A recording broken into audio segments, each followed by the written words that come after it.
Okay. Very good morning to all of you online as well as offline students. Last lecture in days 38 we completed everything. Only 2 points to be discussed. उसमें पहला point है concept of revaluation. Now concept of revaluation or accounting for revaluation under Ind AS 38 is similar, or I will say same as Ind AS 16. There is slight difference, but not in accounting. So you need not be, into that pressure कि accounting wise कोई change नहीं, accounting entries wise कोई change नहीं, accounting effect wise कोई change नहीं. थोड़ा सा difference है, वो in terms of process है. Otherwise, Ind AS 38 revaluation is same ditto as Ind AS 16. तो सवाल उठता है Ind AS 16 में क्या था? Can I say revaluation means, or when I say revaluation model, it means I am trying to show my asset or intangible asset at its fair value by adjusting the difference. Yes, if I am following revaluation model, it does not mean I will not depreciate or amortize this asset. Revalue करने के बाद next year में मैं उस revalued figure को amortize करेगा over balance useful life. Revaluation logically at regular intervals होना चाहिए, but वो regular intervals क्या होगा, that depend upon कि फेयर वैल्यू में वॉलेटिलिटी क्या लेवल का है. अगर फेयर वैल्यू में वॉलेटिलिटी ह्यूज है, then regular interval would be every year. If fair value में वॉलेटिलिटी इतना ज्यादा नहीं है, then it could be once in a 2 year और 3 year. और बहुत ही कम चेंजेस होता है फेयर वैल्यू में, then you can say once in a 5 years and so on. तो for all practical purposes, let say मैं फर्स्ट टाइम रिवैल्यूएशन कर रहा है, फिर भले वो पीपीई हो या फिर भले वो इंटेंजिबल एसेट हो, first time revaluation, upward revaluation किधर जाता है? अपवर्ड रिवैल्यूएशन इंक्रीज किधर जाता है? It would be credited to revaluation reserve routed through OCI. The moment I say it is routed through OCI, तुम्हारे दिमाग में घंटी बजना चाहिए. OCI में with recycling या without recycling? This is without recycling. मतलब फ्यूचर में अगर मेरा एसेट डिस्पोज होता है तो रीवैल्यूएशन रिजर्व का जो भी बैलेंस है उसको पीएनएल में जाने को नहीं मिलेगा. It would be transferred to either retained earnings or general reserve or other reserve. Hello?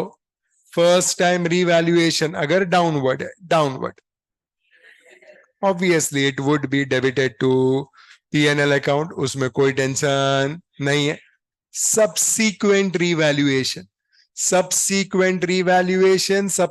revaluation is upward. तो तुम बोलेगा इसके पहले क्या था? लेट से पहले भी अपवर्ड ही था, अभी भी अपवर्ड ही है. कुछ नहीं, credited to revaluation reserve routed through OCI. But what if subsequent upward था लेकिन पहले डाउनवर्ड था? Debit to PNL to the credit to PNL to the extent of previous debit. और उसके बाद भी अगर अपवर्ड है तो credit to revaluation reserve through OCI. Yes, downward है सब्सीक्वेंट, पहले भी डाउनवर्ड था, पहले भी पीएनएल अभी भी पीएनएल. यस, पहले अपवर्ड था और रिवैल्यूएशन रिजर्व में गया था, अब डाउनवर्ड है. Debit revaluation reserve to the extent of balance. उसके बाद भी अगर और लॉस है तो देन उतने को पीएनएल में डेबिट करो. बराबर. Any impact to revaluation reserve will always be routed through OCI. फिर भले वो उससे क्रेडिट होता है या डेबिट होता है. देन revaluation reserve वाला अकाउंटिंग कैसे करते हैं? What accounting entry do we pass? There are two methods available. Gross basis, net basis. Gross basis में net basis तुम्हारा फेवरेट है, उसमें हम क्या करते हैं? Accumulated amortization को जीरो कर देते हैं और उसके बाद एसेट को हम रीवैल्यू करते हैं. ग्रॉस बेसिस में हम इंक्रीज का परसेंटेज ढूंढते हैं, और वो परसेंटेज ढूंढने के बाद हम प्रोपोर्शनेटली ग्रॉस ब्लॉक को भी बढ़ाते हैं, अक्यूमुलेटेड अमोर्टाइजेशन को भी बढ़ाते हैं, और डिफरेंस रिवैल्यूएशन रिजर्व। ये हेलो, यस और नो? अच्छा, तुमने उतना पार्ट देखा नहीं है। हाँ ठीक है, मैं समझ गया। वो पार्ट नहीं देखा है तो प्रॉब्लम होगा, टेंशन नहीं। कुछ ऐसे ही था।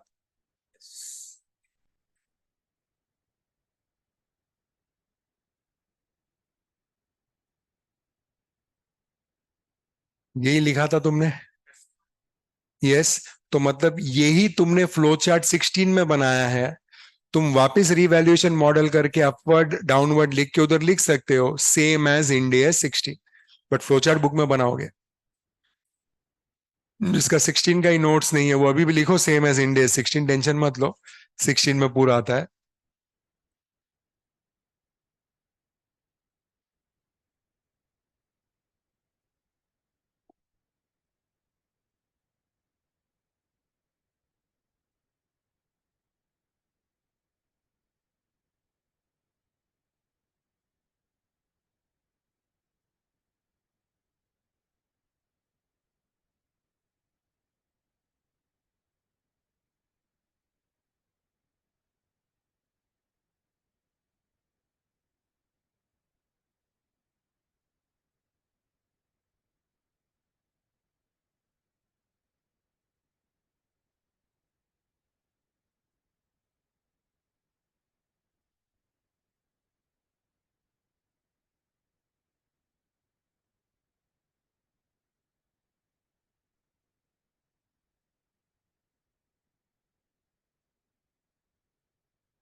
लिख दिया, सेम एज इंडिया 16 लिख दिया ऑल ऑफ यू?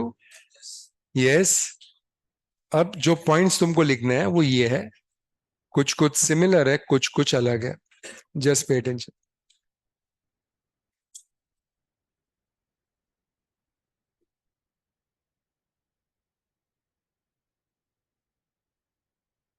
पहले देख लो। Any debit or credit to revaluation reserve would be routed through OCI. Revaluation will be based on fair value with reference to active market. अब ये जो पॉइंट है ना, ये सबसे इंपॉर्टेंट पॉइंट है, and that is the reason you will find majority cases in India आप intangible asset को रीवैल्यू कर ही नहीं पाओगे। सर क्यों ऐसा बोल रहे हो नहीं कर पाओगे? क्योंकि उसके लिए आपके पास सेकेंड हैंड इंटेंजिबल एसेट का एक्टिव मार्केट होना जरूरी है, क्योंकि आपके पास जो भी इंटेंजिबल एसेट पड़ा रहेगा वो सेकेंड हैंड ही होगा ना। तो वैसा मार्केट इधर सेकेंड हैंड टेंजिबल एसेट का पूरी तरह से मार्केट अवेलेबल नहीं है, तो इंटेंजिबल का किधर से होगा?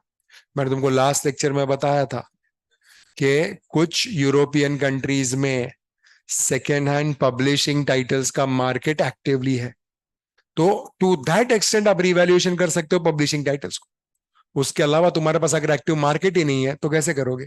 तो रियल लाइफ पर्सपेक्टिव और practical life perspective, revaluation India perspective होना difficult for intangible asset.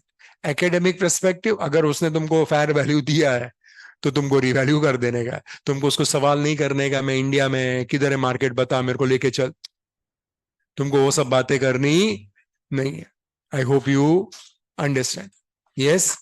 If intangible asset is accounted using revaluation model, then all intangible asset in that class will be accounted using unless there is, so there could be a possibility that तुमने एक class में कुछ दो तीन intangible asset रखा है, उसमें दो का मार्केट है, एक का मार्केट नहीं है, तुमने एक को रीवैल्यू किया तो बाकी दो को भी रीवैल्यू करना चाहिए। एक को पॉसिबल होगा, दूसरे को पॉसिबल तो जिसका पॉसिबल नहीं होगा वो कॉस्ट मॉडल पे ही पड़ा रहेगा. Hello. Revaluation should be carried out at regular interval. Now, the regular interval will depend upon volatility in the fair value. ये अदर पॉइंट्स तो लिख लो, ये तो लिखना ही पड़ेगा. क्या करूं, नहीं दिख रहा बराबर से? दिख रहा है ना? हरदीप क्या बोल रहा है, नहीं दिख रहा है?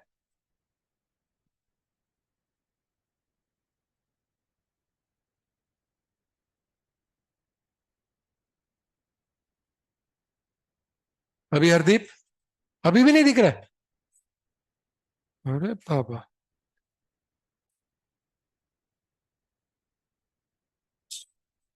अभी,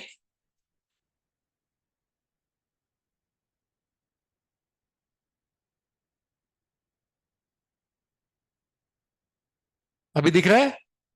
नहीं. ये तुमको दिख रहा है ना? हरदीप फिर तुमको क्या दिख रहा है स्क्रीन पे?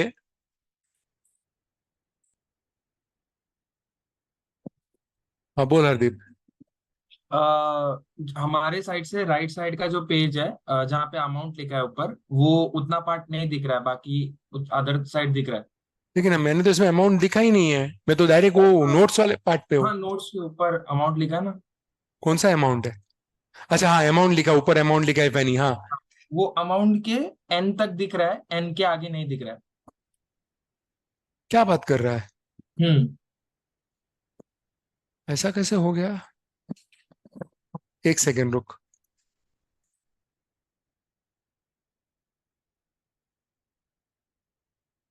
अभी भी सेम है? आप जूम आउट कर रहे हो ना, वो कंप्रेस होके वही साइड जा रहा है। मैं तो जूम इन कर रहा हूँ, आउट तो कर ही नहीं रहा हूँ यार. जूम आउट होगा ना, ये जूम इन तो ऐसा होएगा ना। अब देख. थोड़ा। हाँ, वो राइट साइड में चला जा रहा है।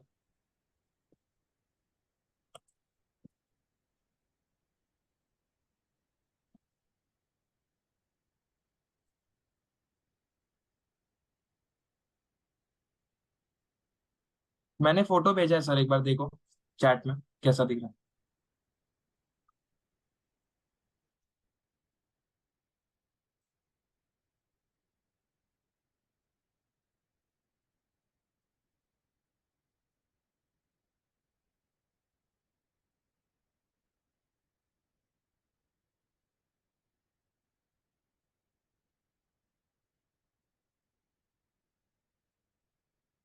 अभी स्क्रीन पे कुछ और भी दिख रहा है क्या?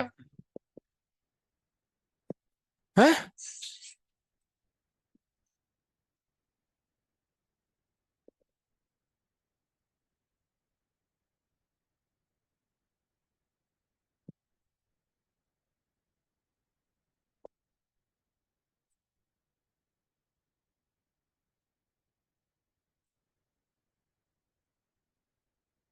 हम्म.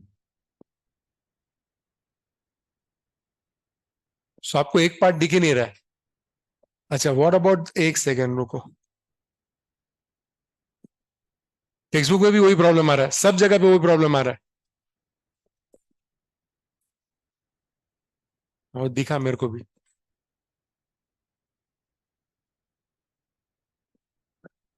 ठीक है, आप कॉपी करना शुरू करो. फोटो भी कैसे खींचेगा रे पूरा का? रुक जा. सर किसी को बोलो ना वहां पे फोटो खींच हाँ के हाँ. ग्रुप पे डाल दे। ए, जिम बॉय, इसका मस्त फोटो खींच के डालना उधर. अरे वो जूम के अंदर ही मैसेज में डालना, मैं तेरे को कर देता हूँ. हाँ हाँ हाँ।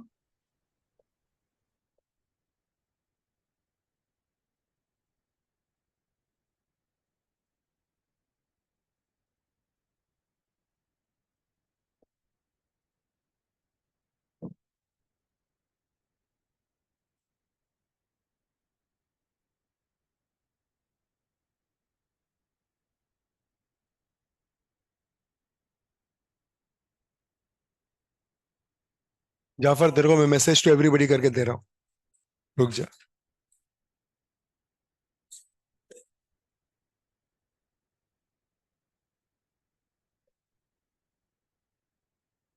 चल, कर दिया, डाल सबको.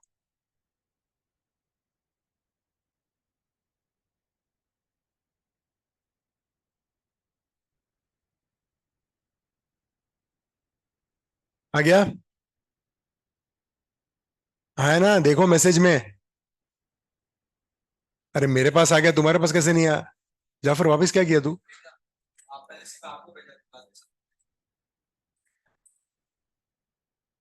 आया ना अभी? पूरा आ गया। करो।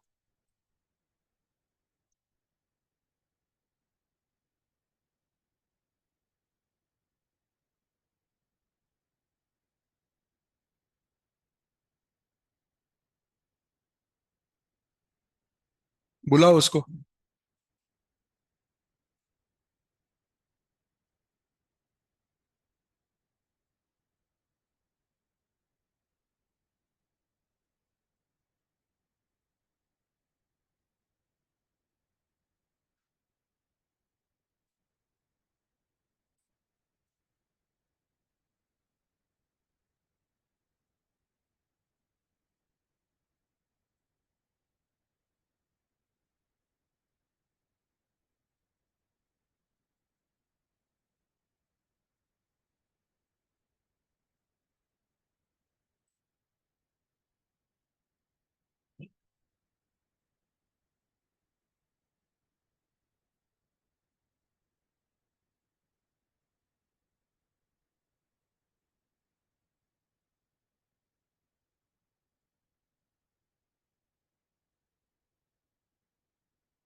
15 मिनट रख, वो आके ठीक करके जाएगा, फिर बंद कर।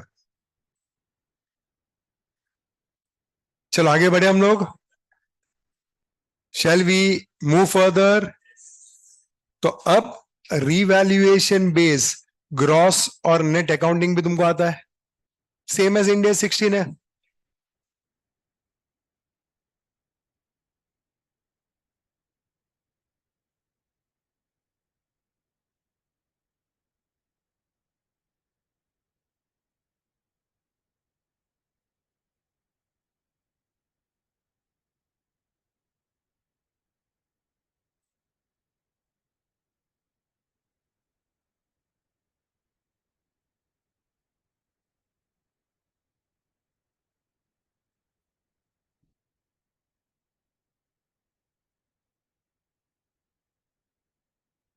पेज 276 में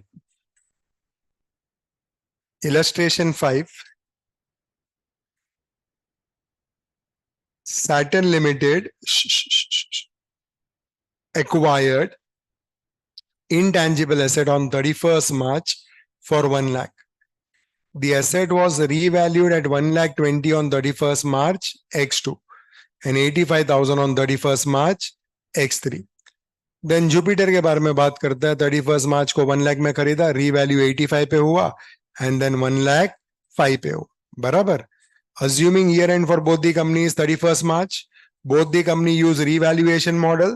Show how this transaction should be dealt in the financial statement. Explain the treatment of revaluation of intangible asset. Ignore computation of amortization for ease of understanding. पूरा गेम तो amortization ही था, उसको लोग इग्नोर करते, तो तब question में कुछ बचता ही। अब देखो फर्स्ट वाले केस में 1 लाख था। अब लॉजिकली मैं 1 लाख को 31st मार्च X2 पे लाते वक्त अमोर्टाइज करना चाहिए, लेकिन मैंने तो कुछ किया ही नहीं है। तो कैरिंग वैल्यू 31st मार्च X2 को भी 1 लाख ही है। हाँ, उसका फेयर वैल्यू 1 लाख 20 है। तो can we say there is increase of 20,000। ये रीवैल्यूएशन रिजर्व में जाएगा रूटेड थ्रू ओसीआई। उसके बाद 1,20,000 पे रहेगा 31 मार्च X3 तक, वो 1,20,000 भी अमोर्टाइज होना चाहिए, लेकिन उसका कोई इंफॉर्मेशन नहीं है। तो उसके बाद उसका फेयर वैल्यू 85,000 है। तो 1,20,000 और 85,000, 35,000 का डिक्रीज है। ये 35,000 में से 20,000 मैं रिवैल्यूएशन रिजर्व में डेबिट करेगा, और बाकी 15,000 मैं पीएनएल में डेबिट करेगा। यस और नो? कोई टेंशन इसमें? एमोर्टाइजेशन लाया होता तो मजा भी आता। एमोर्टाइजेशन लाया ही नहीं, तो अभी इसमें और कोई टेंशन नहीं। जुपिटर के केस में 1 लाख का कैरिंग वैल्यू, वो नेक्स्ट ईयर में कितना हो रहा है? 85 हो रहा है। तो इधर 15,000 से पीएनएल डेबिट होगा 15,000 से। उसके बाद नेक्स्ट ईयर वो 1,05,000 हो रहा है। 85 और 1,05,000 कितना होएगा डिफरेंस? कितना? 20 होता है। 20,000 का इंक्रीज, उसमें से to the tune of 15,000 I will credit to PNL, and बाकी 5,000 it would be revaluation reserve routed through. बराबर? सॉल्यूशन अच्छे से देख लो।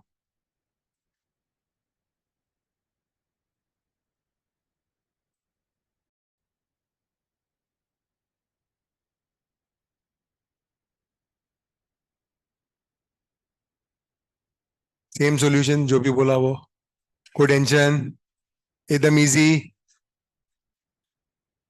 अब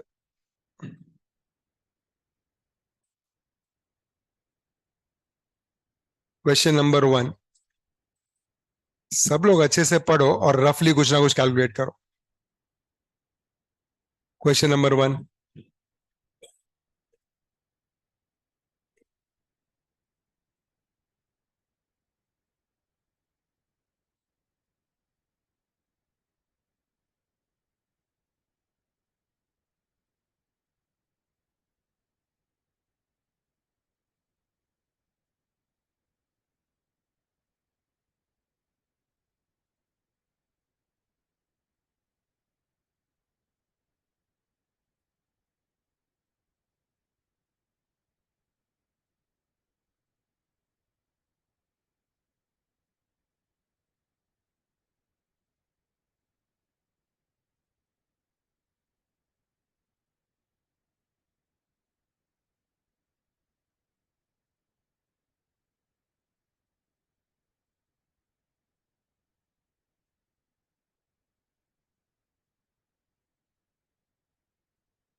कर लिया? चलो पे अटेंशन।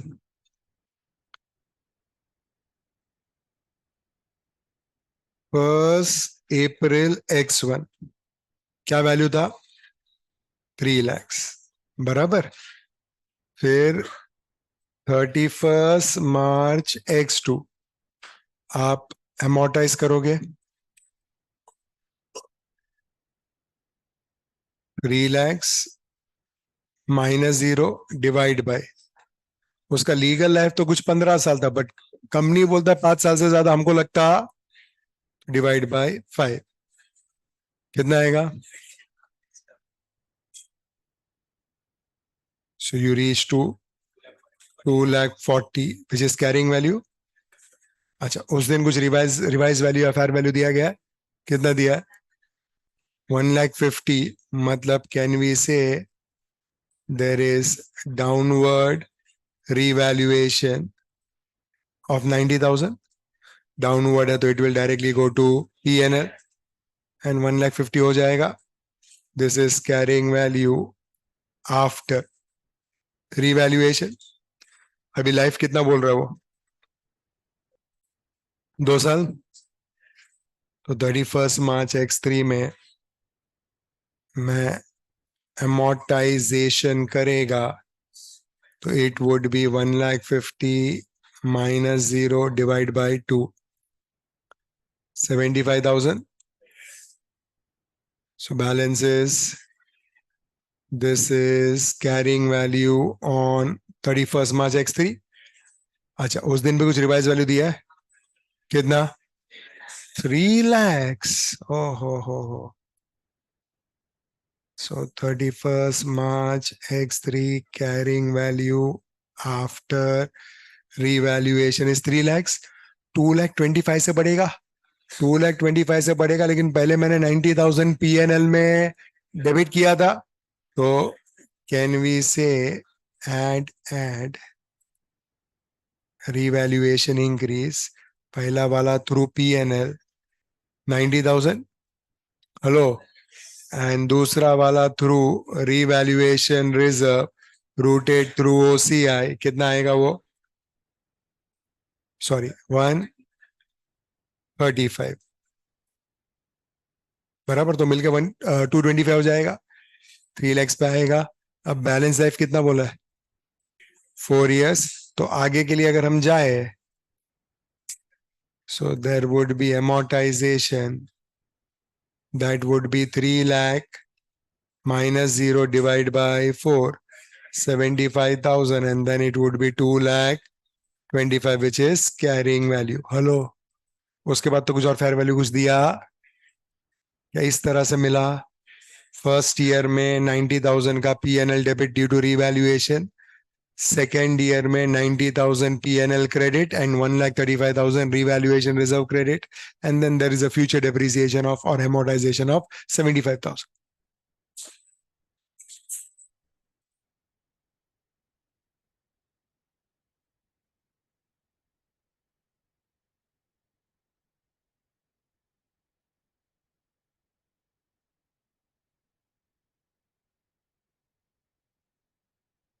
बराबर।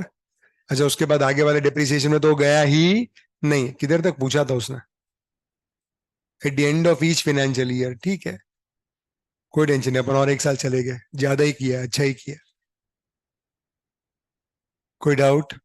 ऐसा क्वेश्चन एक्सपेक्ट कर सकते हो जहां एमोटाइजेशन भी है, ये भी है, और कैरिंग वैल्यू ढूंढने पूछ रहे हैं। ये सब आया था? हेलो, यस बोलता है, ठीक है।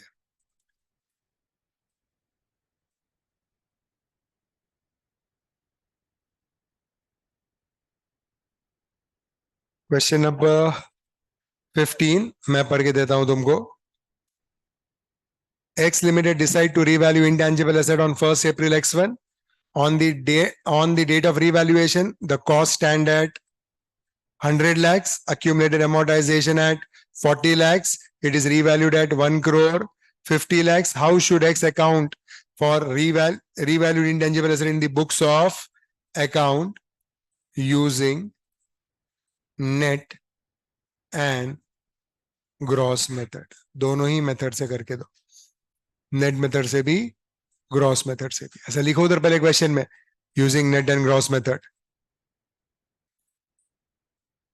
Using net and gross method.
Notebook में अकाउंटिंग एंट्री के साथ लिखना है, फेयर में, हाँ, प्रॉपरली।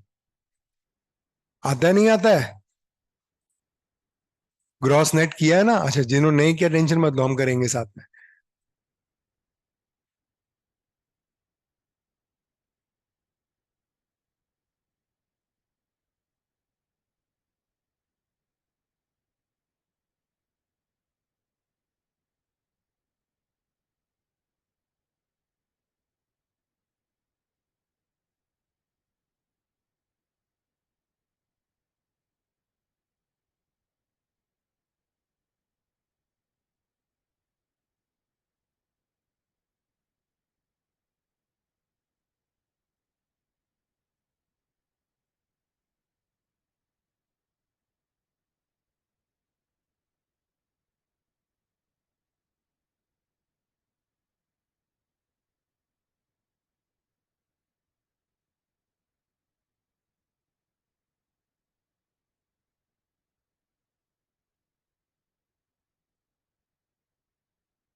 फिर मेरे को बताओ, रीवैल्यूड कितना, 150 lakhs पे किया है, 150 lakhs। तो अपना ग्रॉस ब्लॉक कितना है? 100 है, और अक्यूमुलेटेड डेप्री 40 है। मतलब 60 से 150 हो रहा है, सब पर रिवैल्यूएशन इज 90। अगर नेट बेसिस पे करेंगे तो पहले तो अक्यूमुलेटेड एमोर्टाइजेशन को जीरो करो, सो मतलब पूरा का पूरा 40 एडजस्ट करेंगे, तो इससे इंटेंजिबल एसेट मेरा ऑटोमेटिकली 60 पे आ जाएगा। अब 90 से बढ़ाना है, 90 से बढ़ा दो, या फिर इसका कंबाइन एंट्री पास करो, accumulated amortisation 40, intangible, intangible debit होना चाहिए ना,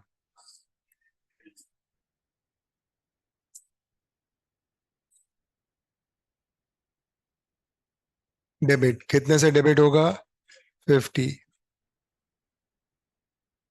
and revaluation reserve would be credited by 90.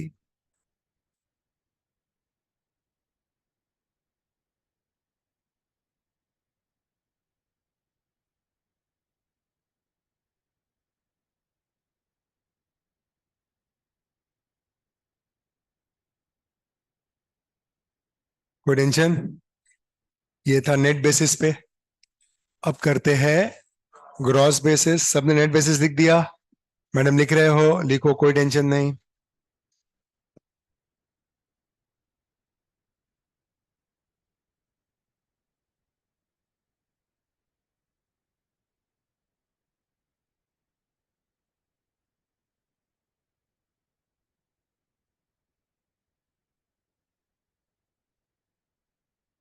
Ayushi, किस सॉल्यूशन की बात कर रहे हो आप कॉपी करने के लिए?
किया अभी इतना?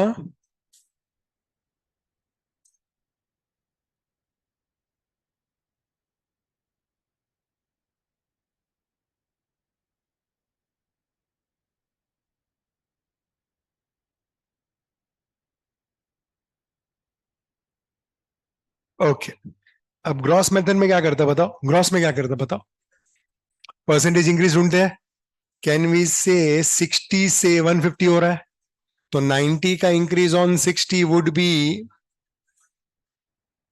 150 minus 60 divided by 60 into 100. It would be 150% increase. तुम्हारे ग्रॉस ब्लॉक को 150% से बढ़ा दो, एमोर्टाइजेशन को 150 से बढ़ा दो, और डिफरेंस को रीवैल्यूएशन रिजर्व में डाल दो। तुम्हारा ग्रॉस ब्लॉक है कितना? 100 है ना? हाँ, तो डायरेक्टली वो 150 हो जाएगा। अक्यूमुलेट एमोर्टाइजेशन 40 है, वो कितना हो जाएगा? 60 हो जाएगा, 60 हो जाएगा। सो ये तुम्हारा हो गया, किधर गया बे, 150। ये तुम्हारा,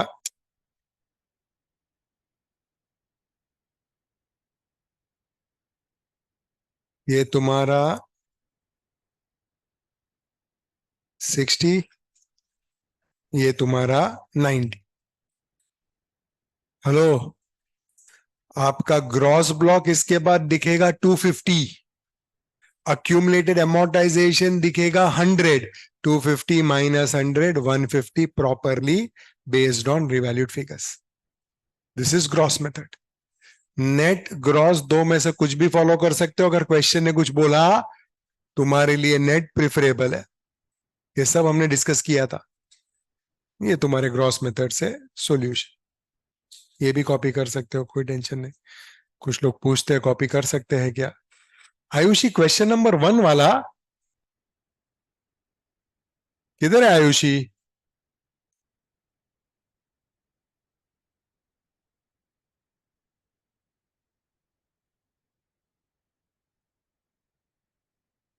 हाय सर। हाँ आयुषी। सर एक्चुअली मेरा रह गया था, तो एक बार प्लीज शेयर कर हाँ, दोगे सो आई कैन टेक ये पिक्चर। खत्म होते ही मैं आपको क्वेश्चन नंबर 1 का सॉल्यूशन पूरा बताता हूँ, don't worry. Thank you sir. Okay.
Okay, सबका कंप्लीट हो गया?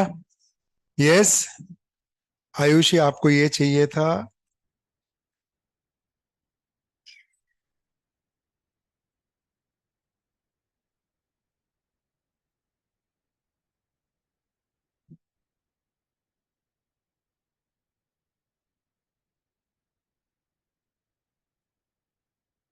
हो गया आयुषी आपका?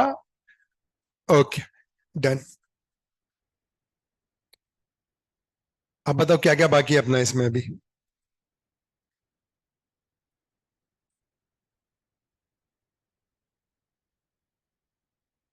बस एक 3 बाकी है।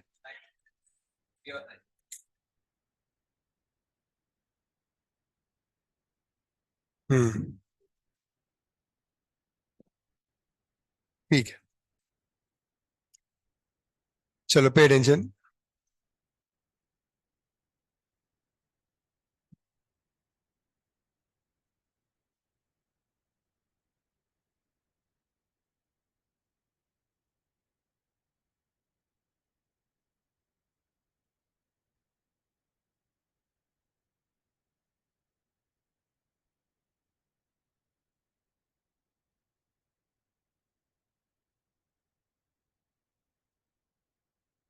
You to continue, enjoy enjoy. क्या कर क्या रहे हो? क्या कर रहे हो?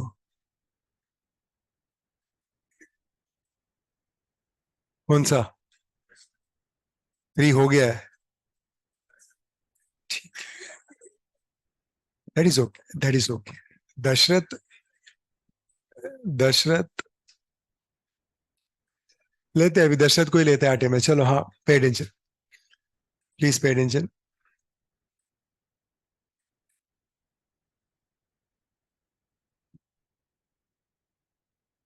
Let's say we have a company called Ram Limited. Yes, promoter is Dynamic Dashrath. Yes, A balance sheet consisting of various businesses.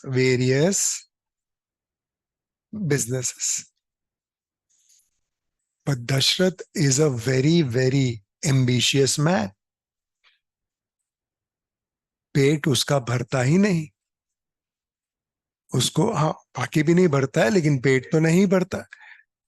उसको हर एक बिजनेस में जाना है, हर एक बिजनेस चाहिए उसको. यस. तो उसकी नजर पड़ती है एक दिन एक प्रमोटर पे. यस. जिसका बिजनेस होता है Sita limited. Yes. Basically Sita limited a diversified company. Dasharath बोलता है दो काम होगा.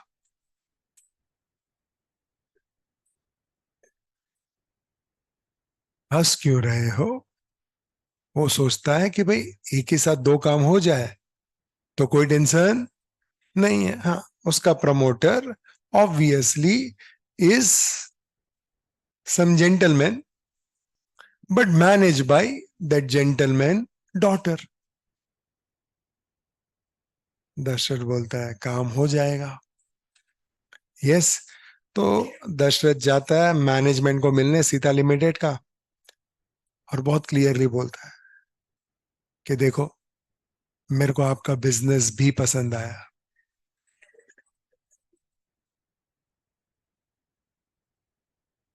Dasharath is very clear, he will speak clearly only. बराबर है. यस. और बोलता है I want to acquire your business also. तो सामने जो प्रमोटर होती है वो देखती है कि भाई बंदे में गट्स है और इस तरह से बात कर रहा है. तो प्रमोटर बोलती है कि mister Dasharath, everything has a price. तो दशरथ बोला नो प्रॉब्लम, आप बोलो what is the price. Chequebook में लेके आया हूं, डील अभी करेंगे. Dasharath, the price for Sita limited would be 1,000 crores, non negotiable. Take it. और करके बोलने जाती है, उसके पहले दशरथ बोलता है टेकन. 1,000 crore का चेक बनाता है. बोलता है now Sita belongs to me. Absolutely, we are talking about the company only. Gym boy को इनसिक्योरिटी हो गया. बोलता मैं इधर बैठा है और कंपनी लेके जाए तो ठीक है, बाकी कुछ लेके जाए तो बोला मेरे इतने साल का मेहनत किस काम आएगा. तुम समझ रहा है. यस. तो सामने वाला बोलता 1,000 crores मिल गया, तो बोला बहुत हो गया. बोला इससे बड़ा डॉट कोई मिलेगा नहीं. बोला इतना मस्त करके. दशरथ बोलता है लेकिन मैं आपको 1,000 crores पे तो कर रहा हूं, because you are there is only one condition. तो बोला क्या.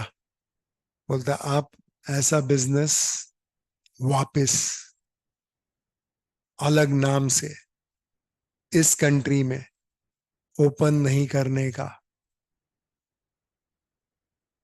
तो सामने वाला मैडम रहता वो पूछता है कब तक. तो दशरथ बोलता है परपेचुइटी तक. तो सामने वाला मैडम बोलता है दैट इज नॉट पॉसिबल. समझ गए ना. हाँ, दैट इज नॉट पॉसिबल. तो दशरथ बोलता है I buy your business and you again start the same business, then your customer will again come to you only. Yes. तो बोलता है because you have connect with your customers. तो I agree what you are trying to say has some sensibility, but perpetuity does not have any sensibility. Dasharath बोला at least you have to give me some time to tell people that Sita Limited being managed by new management, but you will get the same type of services. थोड़ा that's okay. So let us talk on years. तो दशरथ बोलता है 50 years. तो management बोलता है 50 is too high, 5 years. Dasharath बोलता है 5 is too low. Negotiate होता है and that negotiation comes to 10 years. बाद में Dasharath beyond the point bargain नहीं कर पाता. सामने वाले का बार्गेनिंग पावर भी मस्त है, समझ रहा है. तो दशरथ पिघल जाता है, बोलता है ठीक है 10 years भी दे दिया तो मैं तो 10 साल में बहुत कुछ कर लेगा, तुला कर लो. तो 10 साल. तो सामने वाला बोलता है देख 1000 करोड़ तो तू बिजनेस का दिया, मैं 10 साल तक बिजनेस में एंटर नहीं करेगा, उसका क्या कॉम्पनसेशन देगा. अशर बोलता है क्या चाहिए बोलो. तो उसका 100 करोड़ और. अशर बोलता है ओके, और 100 करोड़ दे देता है. तो पूरा डील होता है 1100 करोड़ में. Can I say from Dasharath perspective purchase consideration is 1100 crore? Yes और नो? अब जब दशरथ अभी तो शाइनिंग में पे करके आ जाता है, फिर जब आता है डेटा तो सीएफओ बोलता है क्या सोच के ये सब पे किया है. दशरथ बोला अच्छा लगा. सीएफओ बोलता है फाइनेंशियल स्टेटमेंट में ऐसा बहुत अच्छा लगा जैसा कुछ भी नहीं है. दशरथ बोला मेरे को अच्छा लगा तभी. बोला क्या? बोला अच्छा लगा. सो डील हो गया. दशरथ सीएफओ बोलता है दशरथ को इसलिए आपको बोलता है डील करने, आप अकेला जाने का नहीं. लास्ट टाइम बढ़िया डील था, 1 करोड़ के लिए चिंदीगिरी करके पूरा डील छोड़ के आ गए, और इस बार नॉर्मल डील है, उसमें कुछ ज्यादा ही एक्स्ट्रा पे करके. मतलब बोलता है आपका कभी कभी बिजनेस सेंस किधर जाता है? कभी कभी बोलता है कभी कभी होता है, और कोई सेंस जागता है तो बिजनेस सेंस चला जाता है. तो दे आर जस्ट, चलना दशरथ अभी ज्यादा खुश मत हो, हाँ pay attention. So they are just reviewing Sita limited का balance sheet and they find Sita limited के जो भी नेट एसेट्स, जो भी नेट एसेट्स है उनका फेयर वैल्यू, जिसको हम बोलते हैं रिवाइज वैल्यू, 700 करोड़. अब बताओ नेट एसेट का फेयर वैल्यू या revise value 700 crore, PC 1100 crore, तो गुडविल कितना? 400 करोड़ का गुडविल आ जाएगा. यस बोलता है दशरथ 400 करोड़ का गुडविल कोई देता है क्या? तो दशरथ बोलता है अरे लेकिन तुम समझे नहीं. बोला क्या? बोलता है कुछ चीजें तुमने देखी नहीं अच्छे से, मैंने देखी हुई है, मैं हूं लेकिन इतना बड़ा भी नहीं हूं. बोला नंबर 1 मैंने दिया है non compete fees. So this non compete arrangement 10 साल तक they will not come in the market. पूरा मार्केट अपना ही होगा. That is going to give us huge benefit. तो you are trying to say this non compete arrangement is what? Intangible asset. बोला yes. बोला कैसे? बोला identifiable. It is created through a separate legal और contractual arrangement. yes, non monetary. yes, इससे क्या benefit आएगा मालूम, एंड विदाउट फिजिकल सब्सटेंस तो है ही. तो बोला इसका 100 करोड़ पकड़ो, ये क्यों भूल जा रहे हो? बोला ठीक है.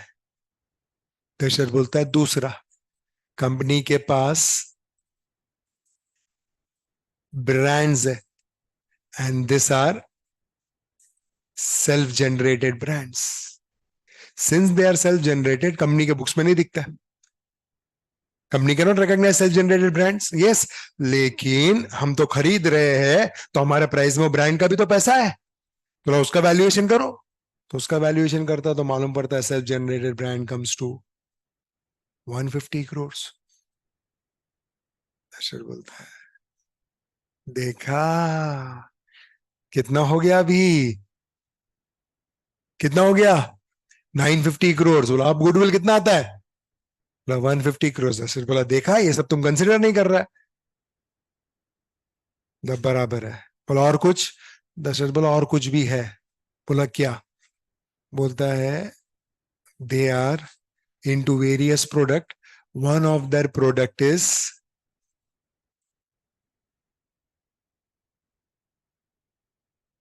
ब्यूटी वाला प्रोडक्ट है, उसमें they are in the process of creating a cream, and that cream is इतना ब्यूटीफुल। बोलता है पिंपल आया, यू जस्ट पुट, खत्म, पिंपल और उसी दिन गया। किसी को कभी कभी वो डार्क पैचेस आ जाता है, बोलता यूज इट फॉर 1 वीक, कौन? बोलता एकदम, मतलब एकदम टॉप क्लास। तो बन गया है? बोला नहीं, बन रहा है।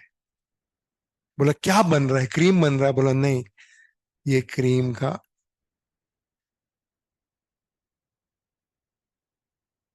फॉर्मूले बन रहा है। बोलता है रिसर्च पे they have already spend 40 crores, they have to charge it to P&L only. Development पे there is 1 or 2 condition not satisfied,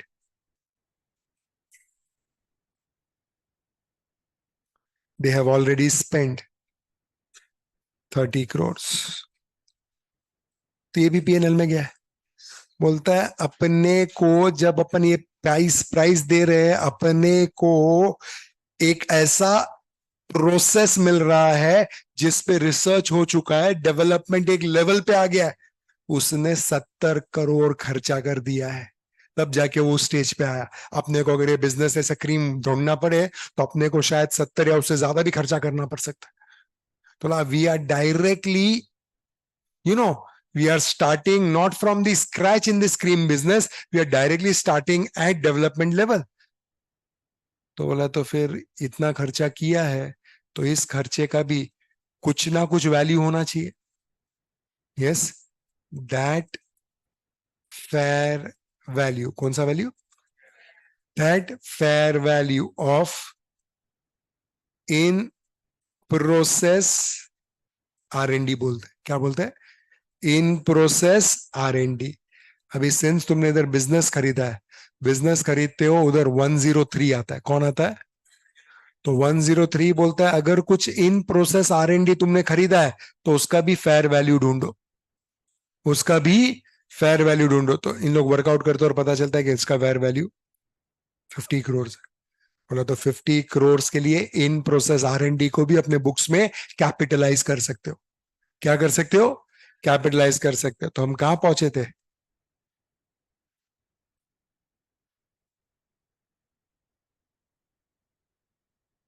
कितना हो गया? 1000, और कितना है? 1100, तभी गुडविल कितना आएगा? 100। तो दशरथ बोलता है अरे उनका मैनेजमेंट मस्त है, मतलब highly talented people, skill staff. तो 100 करोड़ में से 50 करोड़ तो वो ह्यूमन रिसोर्स का पकड़ ले, तो गुडविल 50 ही आएगा। तो CFO बोलता है दशरथ अब तक तू जो बोल रहा था सेंसिबल है, जैसी तेरी नजर मैनेजमेंट पे गई वापस तेरा स्क्रू ढीला हो गया। Human resource however capabilities cannot be classified as asset, forget about intangible asset। तो उसको तुम, उसके लिए तूने पैसा दिया भी है। बोला हाँ मैं उस 50 करोड़ एक्स्ट्रा वही देख के दिया था। बोला तो कुछ भी देख के दिया हो लेकिन बुक्स में उसको तुम कैपिटलाइज, तो वर्स्ट सिनेरियो में गुडविल वुड बी 100। कॉन्सेप्ट समझता है? हेलो, अब ये जो इन प्रोसेस R&D तुमने 50 करोड़ पे किया, हाँ अब तुम उसका डेवलपमेंट स्टार्ट करोगे, 50 करोड़ तुमने कैपिटलाइज किया, अब डेवलपमेंट स्टार्ट करोगे। अब से डेवलपमेंट में तुमने 10 करोड़ का और खर्चा किया, कंडीशन नॉट सेटिस्फाइड। वो बोलता है 50 करोड़ कैपिटलाइज करोगे, ये 50 करोड़ कैपिटलाइज आएगा बेस्ड ऑन इंड AS 103। अब जब तुम आगे खर्चा करोगे तो अब तुम आ गए इन डेज 38 पे। तो 38 बोलता 10 करोड़ का खर्चा किया, कंडीशन सेटिस्फाई हुआ, बोला नॉट सेटिस्फाइड, पीएनएल। फिर 1 डे कंडीशन सेटिस्फाई, और फिर तुमने और 5 करोड़ का खर्चा किया, कैपिटलाइज। सो ये 5 करोड़ इस 50 के अंदर कैपिटलाइज होगा आपका। फाइनली 55 करोड़ पे वो फॉर्मूले दिखेगा for that beauty cream. Hello, concept समझता है? तुम जब बिजनेस खरीदते हो तो बिजनेस खरीदते वक्त वो इंटेंजिबल एसेट जो सामने वाले के बुक्स में नहीं है, तुम उसको बुक्स में लेके आओगे, कोई टेंशन। इवन तो सामने वाले के बुक्स में नहीं है, फिर भी तुम अपने बुक्स में उसको लेके आओगे, उससे तुम्हारा नेट एसेट का वैल्यू बढ़ जाएगा। बराबर है? PC remaining constant, net asset बढ़ेगा तो तुम्हारा गुडविल कम होगा। यस। उसके बाद अगर कुछ आर&डी है तो इन प्रोसेस आर&डी को तुम फेयर वैल्यू पे लेके आओगे। उसके बाद जो भी तुम खर्चा करोगे उसके लिए इंड एस 38 अप्लाई करोगे। खर्चा करने के लिए इंड एस 38, फेयर वैल्यू पे लाने के लिए इंड एस 103। खर्चा करोगे और वो खर्चे में कंडीशन सेटिस्फाई नहीं होता, पीएनएल। जिस दिन कंडीशन सेटिस्फाई हो गया, कैपिटलाइज। कॉन्सेप्ट समझ रहा है? हेलो, कोई tension? All intangible asset which are under development, they would be checked for impairment annually. दो टाइप के intangible asset check for impairment होता है एनुअली। एक इंटेंजिबल एसेट विथ तुमने लिखा था लास्ट टाइम तुम्हारे फ्लो चार्ट में, intangible asset with indefinite life and intangible asset under development। लिखा है कि नहीं? हेलो, लिखा? जिसने जहां रहेगा वो लिखागा, जो डिबेट में जाता है वो सब लिखता नहीं है। ये कॉन्सेप्ट समझता है? पक्का?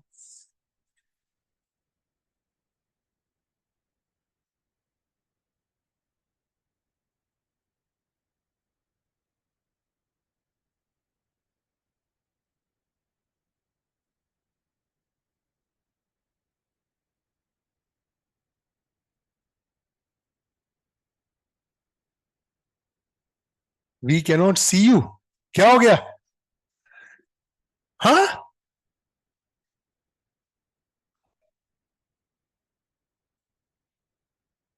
जॉन सिन्हा, ये कौन है? Who is John Sinha? मतलब तो यू कैन सी मी क्यों ऐसा बोलता है? अच्छा, ऐसा है। कौन था ये जॉन सिन्हा? रुक इसको, हिजाज तो रुक।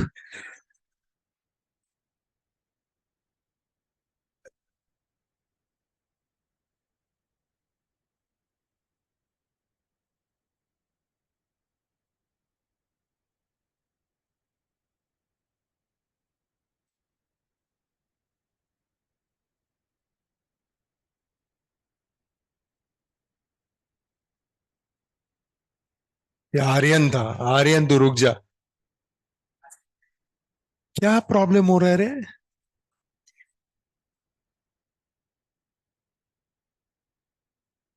अबे,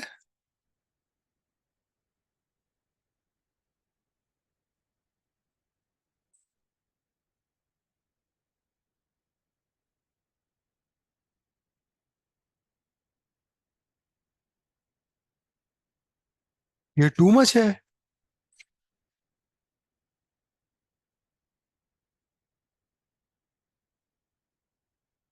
हाँ, वो समझा मुझे। X acquired by 30th April, PC 50 lakhs, fair value of tangible assets 45 lakhs, company estimate fair value of in process 10 lakhs। तो कहना इसे tangible 45 plus in process 10, तुम्हारा net asset 55 lakhs। so net asset 55 lakhs, तुम्हारा PC 50 lakhs, कहना इसे 5 लाख का तुम्हारे perspective से बेटा गुडविल नहीं आता है, इस बार कैपिटल रिजर्व आता है। PC is less than net asset. Oh yeah, हाँ, आगे no other intangible asset is blah blah blah acquired, further cost incurred by X Limited in relation to that research project. 5 lakh और खर्चा किया research पे, क्या करेगा? पीएनएल. 2 लाख किया technological feasibility, PNL. 7 lakh किया after technological feasibility is establish, तो मतलब कैन वी से 10 + 7 17 lakhs पे वो इंटेंजिबल दिखेगा, और ये 7 लाख टोटल पीएनएल में जाएगा.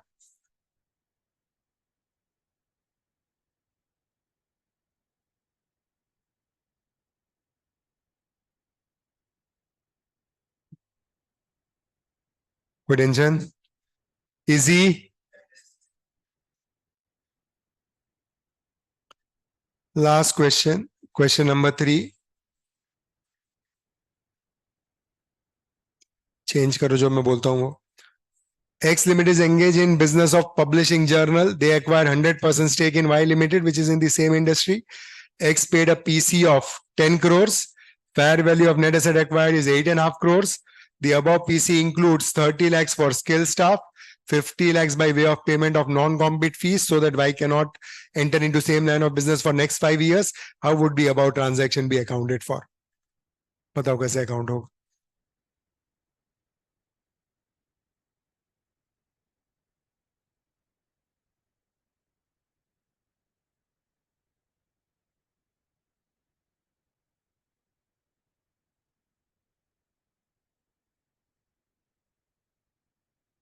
कौन है? डैड है? क्लाइंट है? क्या बात कर ले, अर्जेंट होगा कुछ. ऐसा आदत डालते नहीं क्लाइंट को, ऐसा तुम्हारा अर्जेंसी पे मैं फोन नहीं उठाएगा वैसा. अच्छी बात है. वैसी सेम. बोलो क्या करेंगे? तो this I can understand. 1000 lakhs का पीसी है, तुम्हारा नेट एसेट 850 lakhs है. उसके बाद तुमने पीसी में ये 2 पेमेंट भी इंक्लूड किया है. क्या इसके वजह से कोई एसेट क्रिएट हो सकता है? तो ले लेते हैं. 30 lakhs ले लो. स्किल स्टाफ, ब्यूटीफुल स्किल, नहीं वो लेने का तो ऐसे से किया ना. ब्यूटीफुल बोला तो एकदम 2 बार किया ऐसा ऐसे. लेने का नहीं. Okay. 50 lakhs for non compete fees. Yes, तो मतलब टोटल 900 और पीसी 1000, सो 100 lakhs का गुडविल. बराबर ना?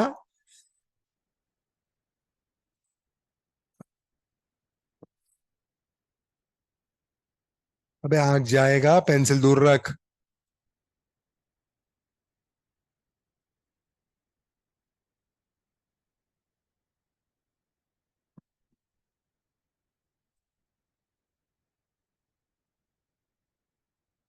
अभी जैसे से कर रहा है बेटा. लाइफ में आइज भी अपने को चाहिए. खाली ऐसा ऐसा करके काम होता नहीं है. ऐसे ऐसा करके काम हो भी गया तो ये नहीं रहेगा तो प्रॉब्लम है. हाँ, यू आर एंजॉइंग टुडे. हाँ यस. हाँ, आंसर देख लो भाई, वही है. 30 lakhs को कैपिटलाइज नहीं करने का, 50 को करने का. So goodwill of build, value of goodwill is 100 lakhs. ये 150 - 50 नहीं करना चाहिए था. इट शुड बी 1000 - 850 + 50, है ना? This is much better than 150 - 50 कर रहा है. Good tension. This completes entire Ind AS 38. एक बार रेफर करो, रिव्यू करो. किसी को किसी पॉइंट पे कुछ डाउट है तो डाउट रेस करो. Else Ind AS 38 completed.